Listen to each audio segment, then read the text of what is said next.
Okay, hi guys. So I'm still at Trail Guide to the Body. Again, still at the forearm and hand. So I'm at page 140 this time. So I'm gonna be presenting flexors of the wrist and fingers. So please look at the image here.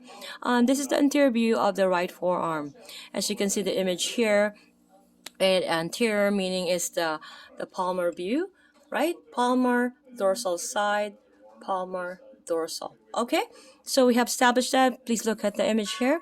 So we have all these muscles involved, and we're in flexors of the wrist and fingers. Okay, we have the flexor carpi radialis, we have the palmaris longus, we have flexor carpi ulnaris, we also have flexor digitorum superficialis, and we have flexor digitorum profundus.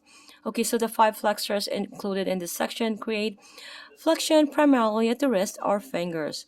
So they are located on the forearm's anterior or medial surface between the brachioradialis and the ulnar shaft. Most of the flexors originate as one mass from the common flexor tendon at the medial epicondyle of the humerus. So the bellies of the flexors extend down to the forearm, becoming thin tendons roughly 2 inches proximal to the wrist. So as a group, the flexors are thicker and more pliable than the extensors. Although the flexors are easily accessed as a group, isolating specific muscles' bellies can be challenging. So the flexors are arranged in three layers. The superficial layer is formed by the long bellies of flexor carpi radialis, palmaris longus, and flexor carpi ulnaris. So flexor carpi radialis is medial to the pronator teres and brachioradialis, whereas flexor carpi ulnaris, it lies close to the ulnar shaft and has a distinct tendon attaching to the pisiform.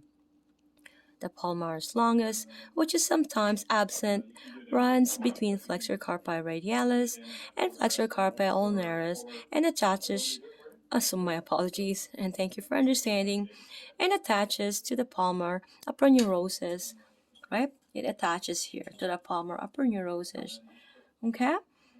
Portions of all three muscles can be isolated for palpation purposes. So we're going to be dealing with the palpation later on and the accessing of these muscles individually. Okay, so the medial and deep layers contain the wide bellies of flexor digitorum superficialis and flexor digitorum profundus, respectively. So each digitorum muscle has four thin tendons which pass through the carpal tunnel and attach at the phalanges. The bellies of the digitorum are difficult to access directly, but their density can be felt between the superficialis flexor. As you can see the image here, where the medial view of the right forearm with fingers showing order of muscles. This is the medial epicondyle, right?